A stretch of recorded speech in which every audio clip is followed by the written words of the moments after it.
오늘의 말씀은요, 혼돈 속에서의 승리입니다. 다시 말하면 우리의 인생이 홍호 같은 인생을 살고 있죠. 잠언 27장 1절에 있는 말씀입니다. 너는 내일 일을 자랑하지 말라. 하루 동안에 무슨 일이 일어날는지 내가 알 수 없음이니라. 네, 솔로몬은 이렇게 얘기했습니다. 내일 일을 자랑하지 말라. 정말 우리 일이 정말 내일 일을 알 수가 없는 일입니다. 느부갓네살 왕이 자신의 그 권력과 힘이 영원할 것 같았지만은 하나님이 치시니 그 다음날 어떻게 됐습니까? 네, 그가 짐승과 같이 살았습니다. 이 다니엘서 4장 30절과 32절에 나 왕이 말하여 이르되 이 큰 바벨론은 내가 능력과 권세로 건설하여 나의 도성으로 삼고 이것으로 내 위엄과 영광을 나타낸 것이 아니냐 하였더니 이 말이 아직도 나 왕의 입에 있을 때에 하늘에서 소리가 내려 이르되 느부갓네살 왕아 내가 말하노니 나라의 왕위가 내게서 떠났느니라. 내가 사람에게서 쫓겨나서 들짐승과 함께 살면서 소처럼 풀을 먹을 것이요 이와 같이 7대를 지내서 지극히 높으신 이가 사람의 나라를 다스리시며 자기의 뜻대로 그것을 누구에게든지 주시는 줄을 알기까지 이르리라 하더라. 인생이요 정말 허무한 것입니다. 하루아침에 뭐가 됐어요? 짐승과 같이 왕의 집에서 내려왔습니다. 인생이 그런 것입니다. 주구장창 잘 될 것 같지만 금방 꼬꾸라집니다. 하나님께서는 오늘 다니엘서의 말씀을 통해서 뭘 얘기했냐면 인생은 정말 덧없고 끝이 있습니다. 그 끝에는 누가 계실까요? 하나님의 심판이 있습니다. 이것은 우리가 모두가 피할 수 없는 곳이고 그리고 피할 수 없는 내용입니다. 우리는 하나님의 능력 밖에 살 수가 없습니다. 그리고 우리는 아무것도 아닙니다. 그렇다면 우리가 이 덧없는 인생 속에서 어떻게 나아가야 될까요? 2차 세계대전 때요, 전투기가 가면은 사람들이 두려워했대요. 왜 그러냐면 적국에 있는 비행기가 뜨면 하는 게 있대요. 첫 번째가 뭐냐면 전단지를 뿌린대요. 그 다음에 비행기가 그 다음에 뜨면 무슨 일이 벌어졌냐면 폭탄이 떨어졌대요. 세상도요, 어떠한 일이 있기 전에, 이 전쟁이 있기 전에 무엇부터 하냐면 소식을 전합니다. 근데 이것이 좋은 소식이 아니라 절망과 낙담과 두려움의 소식이었다는 사실입니다. 근데 하나님은 어떠한 분이시냐면 우리들에게 소식을 주십니다. 알려주시는 분이십니다. 이스라엘 백성들이 그 출애굽 전에 노예로 샀을 때 하나님이 어떻게 하셨는지 우리는 알 수 있냐면 하나님은 그들의 기도를 들으시고 그들을 애굽으로 구출해 주셨습니다. 여기 이사야서 46장 9절과 10절에 있는 말씀 같이 한번 읽도록 하겠습니다. 너희는 같이 읽겠습니다. 시작. 너희는 옛적 일을 기억하라. 나는 하나님이라. 나 외에 다른 이가 없느니라. 나는 하나님이라. 나 같은 이가 없느니라. 내가 시초부터 종말을 알리려 아직 이루지 아니한 일을 옛적부터 보이고 이르기를 나의 뜻이 설 것이니 내가 나의 모든 기뻐하는 것을 이루리라 하였노라. 주님은요 우리에게 알려주십니다. 어떠한 일이 당할 것인지 어떠한 상황이 될 것인지 미리 예견하시고 또 무엇하시는 분이지 하면 우리를 구원해 주시는 하나님이십니다. 저와 여러분들이 그런 좋으신 하나님을 믿으시기 바라겠습니다. 예수님이 태어났을 때 죽음의 위협에 있었을 때 그 꿈에 나타나서 피신하게끔 알려주셨습니다. 주님은 그들의 고통을 기도를 듣고 구원해 주시는 우리의 구원자시며 좋으신 하나님이시라는 사실을 잊지 마시기 바랍니다. 여러분은 세상의 예측이 가능하십니까? 코로나 때를 잊을 수가 없습니다. 제가 코로나 때 2월 며칠이었는데 상상도 못했어요. 이 세상은 여러분이 느끼시는 것처럼 그렇습니다. 진짜 전쟁이 끊지 않고 있습니다. 그러나 우리가 알아야 되는 것은 예수님께서는 우리에게 이런 상황을 알려주신다는 사실입니다. 누가복음 21장 9절과 11절에 있는 말씀 같이 한번 읽어보겠습니다. 난리와 소요의 소문을 들을 때에 두려워하지 말라. 이 일이 먼저 있어야 하되 끝은 곧 되지 아니하리라. 또 이르시되 민족이 민족을 나라가 나라를 대적하여 일어나겠고 곳곳에 큰 지진과 기근과 전염병이 있겠고 또 무서운 일과 하늘로부터 큰 징조들이 있으리라. 그러니까 주님은요 우리에게 무엇 해주시는 분이십니까? 알려주시는 분이세요. 그리고 무엇하게 하시냐면 우리에게 두려워하지 말고 준비시켜 주시는 하나님이십니다. 사단이 우리를 공격하는데, 사단이 우리와 전쟁을 일으키는데 이 방법이 바벨탑과 아주 비슷하다고 얘기하고 있습니다. 바벨탑, 무엇하는 정신으로 바벨탑을 세웠습니까? 자기요, 하나님을 높이는 것이 아니라, 하나님에 대한 마음이 있는 것이 아니라 자신의 지혜와 자신을 높이는 거기에 정신이 있습니다. 사단은요, 자꾸 우리에게 혼돈을 줍니다. 그리고 무엇하냐면 하나님과 멀어지게 하고 자신의 생각과 자신의 힘을 의지하게 만드는 것이 바벨론의 정신입니다. 하나님께서는 계속적으로 이 싸움을 하시는데, 하나님께서는 말씀을 주셨고, 그리고 진리에 서도록 이 종교개혁을 일으키고 그렇게 나갔습니다. 그런데요, 역사를 보면은 1차 세계대전과 2차 세계대전이 있고 나서 사람들이 생각이 좀 바뀌었어요. 전쟁이 있고 나서요. 전쟁이 있고 나서 그들 스스로가 무엇했냐면 신에 대한 신뢰를 깨고 하나님을 믿지 않기로 결심하고, 그 다음 뭘 하기 시작했냐면 진화론과 세속주의 신학으로 발전하게 됩니다. 다시 말하면은 이 세상은 우연하게 태어났다는 과학을 믿기 시작했고요. 그 다음에 무엇이냐면 신앙은 하긴 하는데 내가 믿을 수 있는 신앙과 그리고 세상적인 이루어질 수 있는 것만 믿는 그런 세속주의 신앙으로 바뀌어졌다는 사실입니다. 이게 왜 위험한 것일까요? 진화론은요, 결국은 신은 필요하지 않다라는 정신에서 시작됩니다. 그리고 그들에게 말하는 진화는 시간이 지날수록 더 나아진다는 뜻입니다. 여러분, 정말 세상이 더 나아진 것 같습니까? 전혀 그렇지 않습니다. 오히려 인간은 완벽해지기는커녕 더 불완전해지고 범죄가 더 가득해지는 세상에 살고 있습니다. 우리가 사는 이 세상이 바벨론의 정신에 가까워지고 있는 것이지 하나님과의 관계는 점점 멀어지고 있다는 사실입니다. 하나님께서 왜 다니엘서 8장 14절에 2300주야를 주셨는지 좀 우리 한번 다니엘서 8장 14절 한번 같이 한번 읽어볼까요? 그가 내게 이르되 2300주야까지니 그때의 성소가 정결하게 되리라 하였느니라. 네, 성소에 대한 정결에 대한 의미에서 혼돈 속에서의 승리라는 교수는요, 이렇게 정의해 줬습니다. 19세기 중반서부터, 이게 아까 얘기했던 진화론과 세속주의, 그때서부터 뭐가 시작됐냐면 교회의 믿음이 약해지고 세속화되는 시점과 맞물려 더욱 중요한 의미를 지닙니다. 즉 1844년은 이 2300조의 성소의 정결은 어떤 중요한 사건이었냐면 하나님께서 죄악으로 가득한 찬 세상을 심판하고 정화하려는 계획을 시작하신 중요한 해이며, 동시에 변질된 기독교 신앙을 바로잡고 진정한 복음으로 돌아가도록 촉구하는 메시지와 연결됩니다. 지금 무엇에 대해서 얘기하고 있냐면 사단은 계속적으로 무엇 하려고 하고 있습니까? 하나님과 멀어지고 내 지혜와 내 힘을 의지하게끔 하나님의 말씀과 멀어지게 하고 있습니다. 그러나 하나님께서는 지금 마지막 시대를 준비하시면서 2300주야에 뭘 준비하고 있습니까? 하나님께서 하나님의 말씀에 바로 서고, 그리고 하나님께서 어떻게 세상을 심판하시고, 그리고 재림교회가 탄생하는 그 시작 속에서 진리에 서게끔 다시금 복음을 회복시키는 그 일을 마지막 때에 우리를 위해서 준비시키고 있다는 사실입니다. 우리가 잘 아는 성경절 계시록 14장 7절에 있는 말씀을 한번 같이 세천사의 기별을 읽도록 하겠습니다. 그가 큰 음성으로 이르되 하나님을 두려워하며 그에게 영광을 돌리라. 이는 그의 심판하는 시간이 이르렀음이니 하늘과 땅과 바다와 물들의 근원을 만드신 이를 경배하라 하더라. 우리 마지막 예수님의 재림이 곧 올 것입니다. 근데 저와 여러분들이 그런 재림을 주님께서는 준비하시길 원하십니다. 저희 모두가 그런 재림을 준비해서 끝내는 승리를 얻어 우리가 하늘의 본향에 다 같이 가시기를 간절히 소망합니다. 계시록 22장 11절 12절에 있는 말씀은 뭐냐면요, 불의를 행하는 자는 그대로 불의를 행하고 더러운 자는 그대로 더럽고 의로운 자는 그대로 의를 행하고 거룩한 자는 그대로 거룩하게 하라. 보라, 내가 속히 오리니 내가 줄상이 있어 내게 있어 각 사람에게 그가 행한 대로 갚아주리라. 어느 누구도 중간은 없다라는 거예요.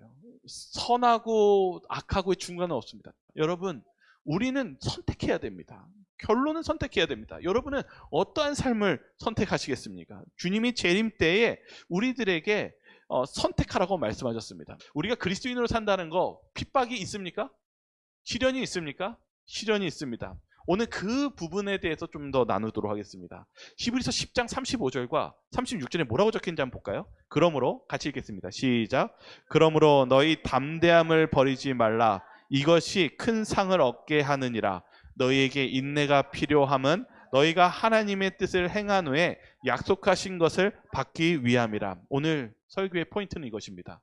저희는요, 하루아침 내일의 인생도 알 수 없고, 그리고 어떠한 상황에 처할지 알지 못하는 연약한 존재입니다. 그런데 주님은 뭐라고 하냐면 그것을 우리에게 알려주시고 우리를 책임져 주시는 예수님을 의지하라고 얘기합니다. 그런데 문제는 우리는 시련과 폭풍을 만나면 어떻게 되냐면 연약해집니다. 우리의 마음속에 힘들어지고 좌절과 낙담이 옵니다.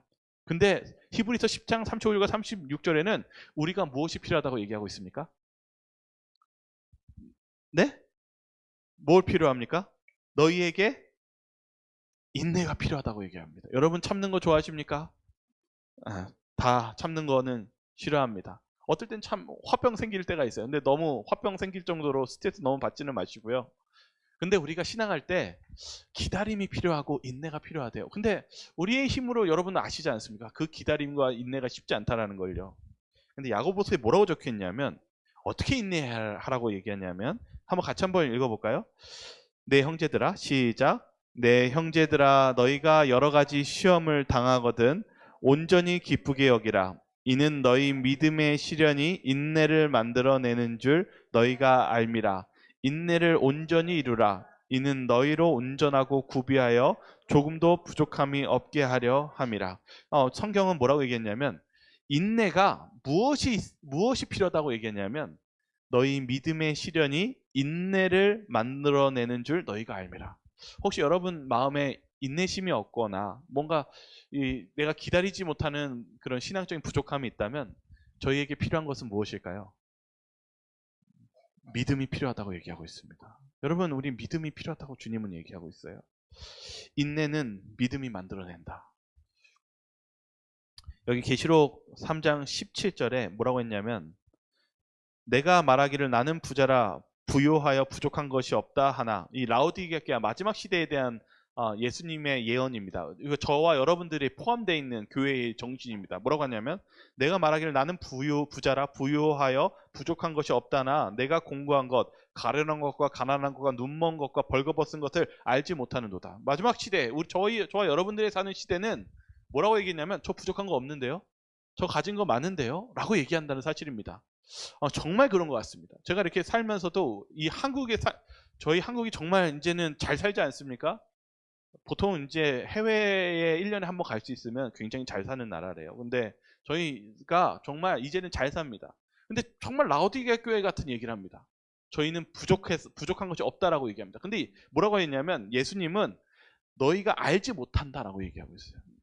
이 부분에 대해서 교회적인 상관은 아예 이렇게 얘기합니다. 우리는 성경상 겸손, 인내 나오죠. 믿음, 사랑, 자아부정, 경성 그리고 희생의 정신에 있어서 크게 부족하다. 뭐라고 얘기하고 있어요? 저희들이 인내하는 거, 믿음 갖는 거, 자아부정 되게 부족하다고 얘기하고 있습니다. 우리는 성경상 거룩함을 배양할 필요가 있다. 죄가 하나님의 백성들 사이에 편만하다.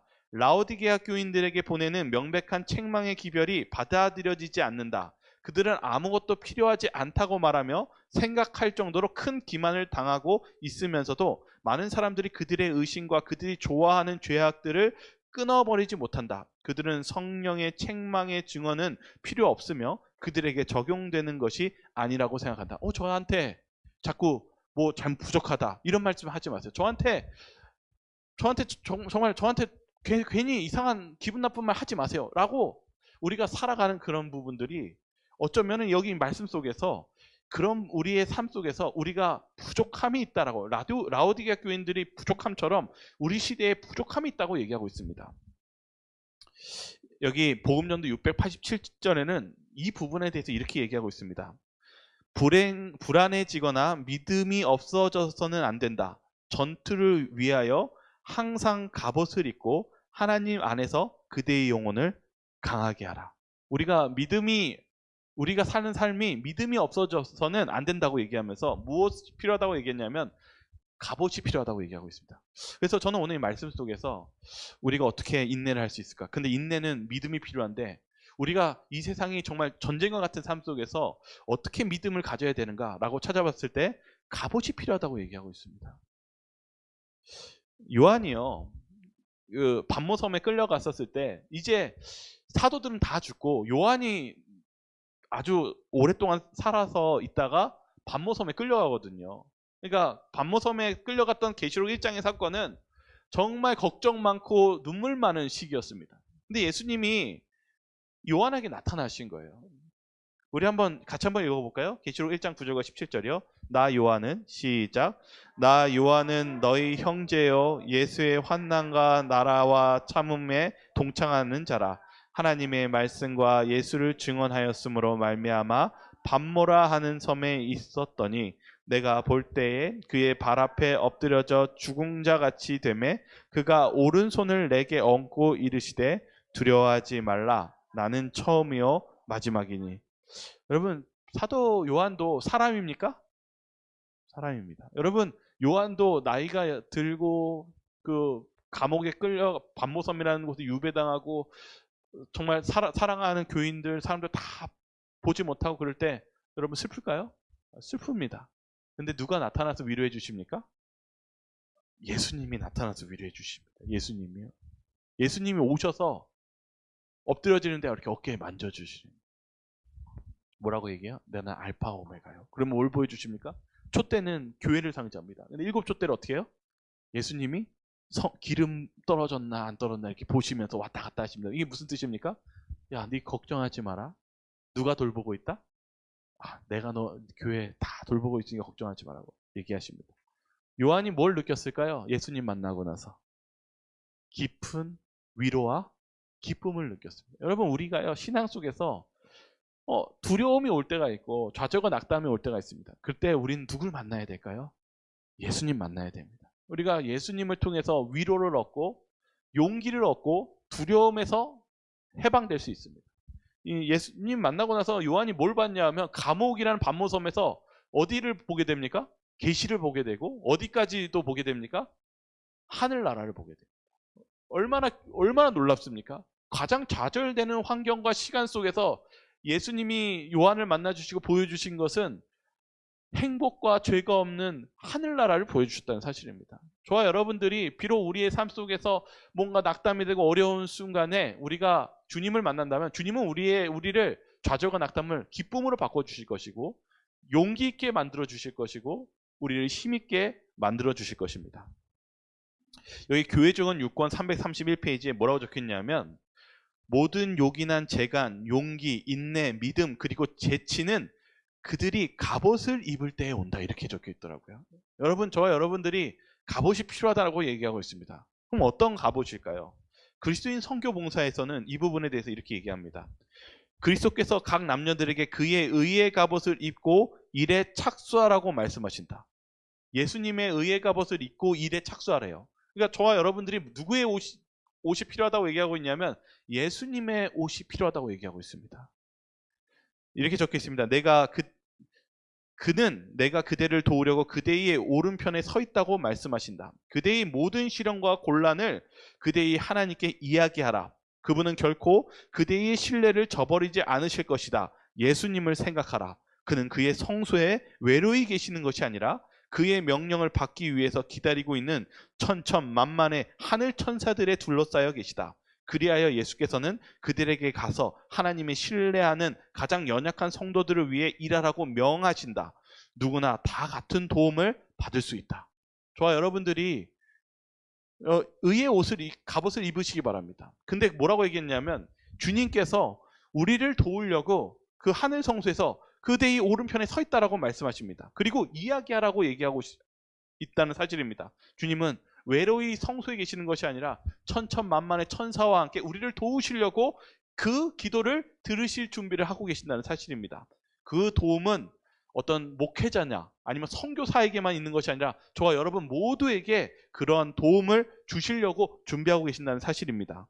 이사야서 6장 8절에 있는 말씀을 같이 읽도록 하겠습니다. 내가 같이 읽겠습니다. 시작. 내가 또 주의 목소리를 들으니 주께서 이르시되 내가 누구를 보내며 누가 우리를 위하여 갈꼬 하시니 그때 내가 이르되 내가 여기 있나이다 나를 보내소서 하였더니. 이거 누굴까요? 이사야입니다. 하나님께서 내가 이 선지자를 보내야 되는데 누구를 보냈고 하니까 누가 얘기했어요? 이사야가 나를 보내소서 내가 여기 있나이다.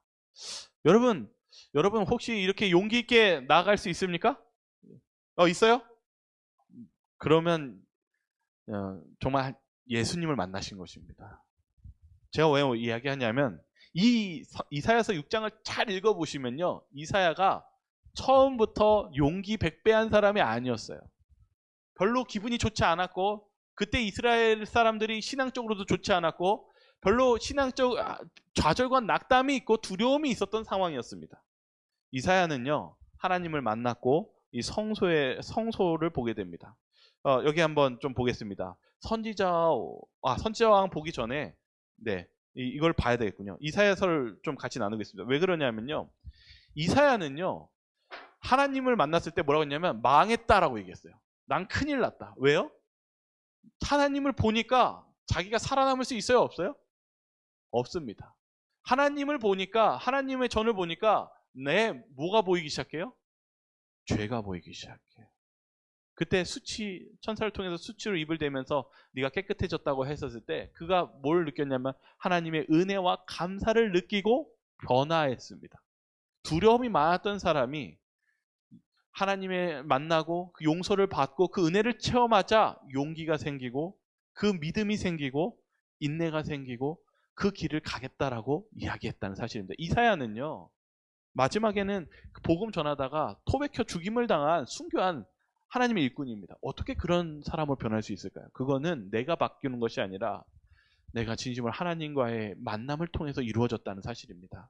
오늘 우리의 삶 속에서 인내는 어디서 생기는 것인가? 그것은 우리가 믿음에서 생기고 그 믿음은 하나님과의 예수님과의 관계 속에서 생긴다라고 얘기하고 있습니다. 제가 하나 더 보여드리도록 하겠습니다. 아사에 대한 이야기로 가겠습니다.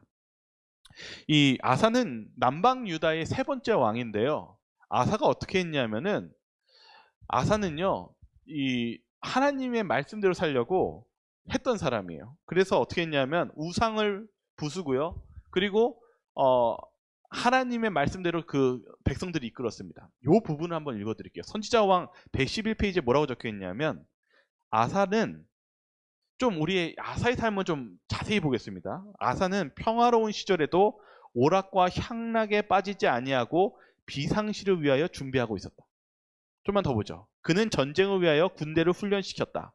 그의 군사가 숫자에 있어서는 원수보다 적었을지라도 그가 신뢰하는 하나님께 대한 그의 믿음을 약하여지지 아니하였다.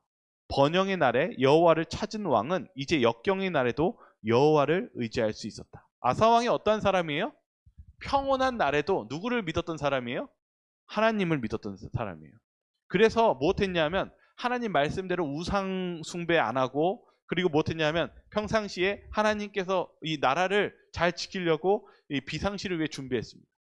여기 보여야 되는 것은 뭐냐면 그가 어떻게 용기 있는 사람이 되었느냐를 얘기하는 것입니다. 어떻게 인내하는 사람이 되었느냐라는 것입니다. 그리고 그 믿음이 어떻게 생겼냐는 것입니다. 그것은 평상시라고 얘기하고 있습니다. 좀만 볼까요? 그가 평상시에 이렇게 살아오니까 뭐라고 적혔냐면 그가 신뢰하는 하나님께 대한 그의 믿음은 약하여지지 아니하였다. 뭐라고요? 좀만 볼게요.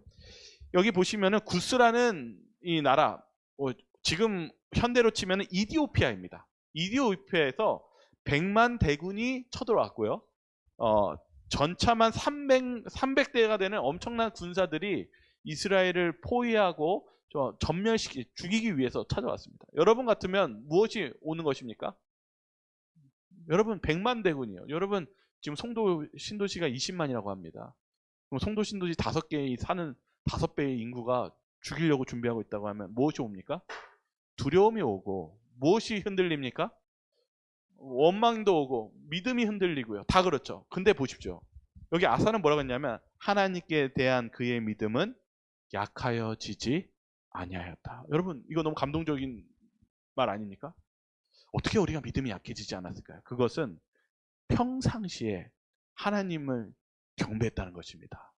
하나님을 삶 속에 모시는 그 믿음의 삶이 그 역경을 두렵지 않게 만들었다는 사실입니다. 좀만 보면 제가 다시 읽어드리는데 번영의 날에 여호와를 찾은 왕은, 잘 될 때 하나님을 찾은 왕은 역경의 날에도 누구를 의지할 수 있었습니까?